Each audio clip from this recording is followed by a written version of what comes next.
mari kita lanjutkan dan ini adalah segmen terakhir. Coach RD belum saya minta komentar soal kapan kita bisa melihat wajah ideal dari sepak bola Indonesia. Nggak usah bilang PSSI-nya atau pemerintah, tapi sepak bolanya deh. Oke, pertama ya, saya menilai pentingnya pengembangan pemain muda. Sekarang ini kita punya banyak pemain muda. Kita banyak sekolah bola, banyak sekali ya. Kemudian yang kedua ya, jangan lupa hal yang terpenting adalah infrastruktur.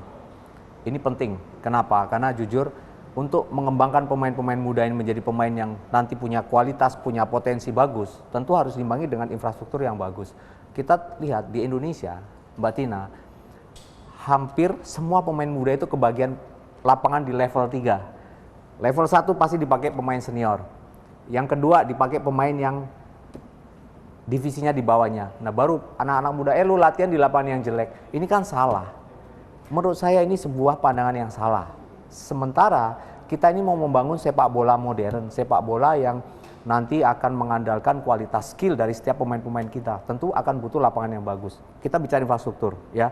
Kemudian yang ketiga adalah ya. Oke, kalau infrastruktur kita bicara ya tentu tanggung jawab pemerintah, penyiapan lapangan semua, dan juga PSSI sebagai operator sepak bola di Indonesia tentu juga harus memberikan kontribusi dengan itu tadi.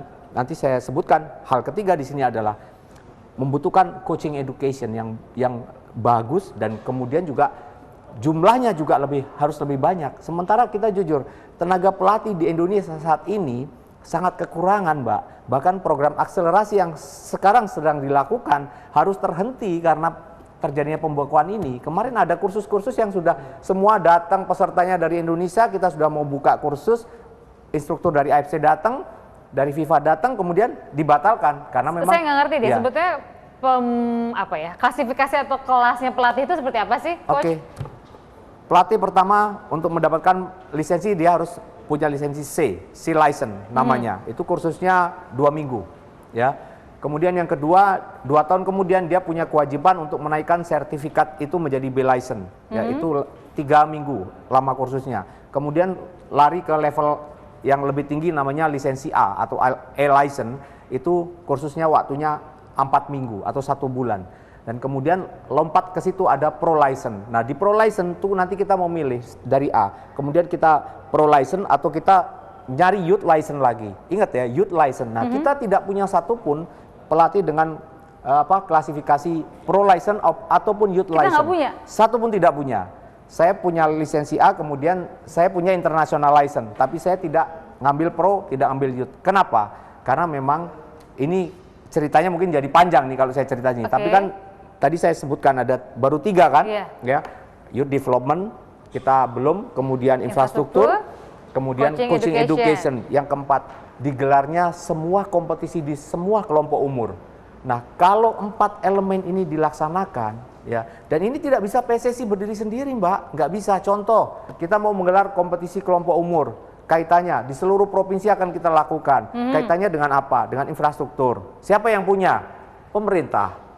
Nah, disinilah peran pemerintah juga harus betul-betul terlihat nyata.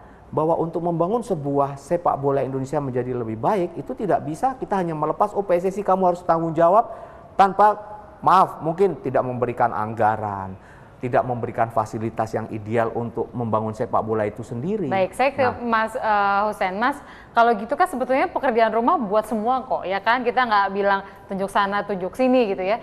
Katakanlah apapun nih, mau banding atau nggak banding, udah ada hasilnya. Lalu kan hasilnya apapun juga, kita ingin lihat wajah sepak bolanya yang membaik. Nah kalau tadi ada tuntutan misalnya pengelolaan ke PSSI, bagaimana menjawab tuntutan soal infrastruktur yang tadi bebannya lebih banyak ke pemerintah? Dan juga pemerintah daerah nih, nggak cuma pusat. Ya, pemerintah kan juga pemerintah pusat dan pemerintah daerah. Dan kita tahu bahwa infrastruktur olahraga kita ya dimiliki oleh pemerintah kan. Stadion-stadion itu kan banyak milik pemerintah tentu saja dan dibangun oleh anggaran negara. Dan itu sudah dilakukan, meskipun memang perlu ada pembangunan infrastruktur yang lebih bagus lagi. Kemudian di luar soal infrastruktur, saya kira kita tidak boleh kemudian mengambil sebuah kosakata yang seperti ini, seperti kosakata yang menjadi jimat ketika ada keinginan pemerintah untuk membenahi intervensi. pemerintah tidak boleh intervensi, negara tidak boleh intervensi. Ini kan kayak kalimat sakti, kosakata sakti yang selalu disampaikan oleh PSSI ketika negara ingin hadir. Ketika ada masalah di sepak bola kita, negara kan wajar dong. Selama sepak bola itu adalah olahraga, wajar dong Menteri Pemuda dan Olahraga kemudian ikut mengayomi sepak bolanya. Seperti halnya olahraga yang lain gitu Iya, ya. kecuali sepak bola sudah jadi agama, itu urusan Menteri Agama. Tapi selama sepak bola menjadi olahraga, wajar dong kita coba ikut membenahi. Apalagi secara faktual ada masalah di sepak bola kita. Siapa yang tidak mengatakan bahwa sepak bola kita tidak ada masalah? Kalau mau jujur, ada masalah dan negara harus hadir. Oke, kalau kemudian kita harus bersinergi. PSSI sebagai organisasi olahraga memang wajib bersinergi dengan pemerintah, tidak boleh tidak. Tapi selama ini kan enggan bersinergi dengan alasan harus independen. Ada statuta FIFA, ada statuta PSSI segala macam. Saya kira tidak ada. Oke, ada beberapa ruang yang kita tidak boleh intervensi. Tapi ada beberapa ruang yang saya kira FIFA pun menyadari itu perlu ada keterlibatan negara. Baik. Mengajukan diri sebagai tuan rumah apakah tidak perlu dukungan negara? Pasti perlu. Itu yang harus disadari bahwa negara tidak boleh kemudian dianggap sebagai entitas yang sama sekali tabu untuk ikut terlibat dalam membenahi sepak bola karena timnas kita kan mewakili negara. Betul. Bung Toel singkat. Jadi bagaimana membuat suasana lebih adem, nyaman karena buat buat pemerintah kata intervensi nggak nyaman, buat PSSI juga direcokin juga sebuah kata yang nggak nyaman juga. Iya. Inginnya sinergi. Pelurusannya adalah tidak ada yang tidak butuh negara dan tidak ada yang menyatakan tidak butuh negara. Contohnya infrastruktur butuh negara dan minta didorong untuk dilakukan.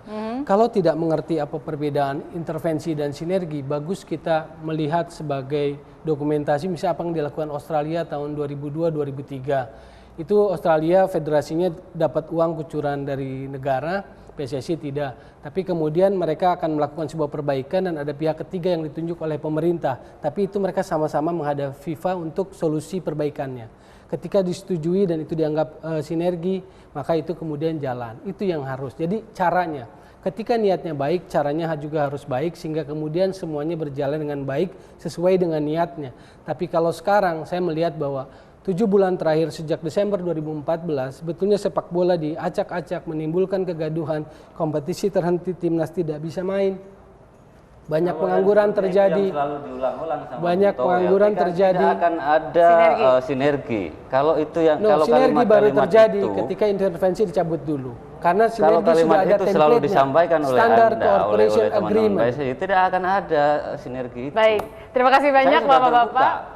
Terakhir Mbak, karena Iya. ini masih suasana Idul Fitri, saya minta maaf, mohon maaf lahir batin kepada seluruh rakyat Indonesia, kepada Bung Toel juga, kepada Coach RD, dan kepada seluruh stakeholder sepak bola Indonesia. Semoga Idul Fitri ini menjadi momentum yang baik untuk sepak bola Amin, itu yang kita menjadi lebih tunggu baik. soalnya masyarakat tuh udah capek juga dengar kata capek. intervensi, Capek. diacak-acak.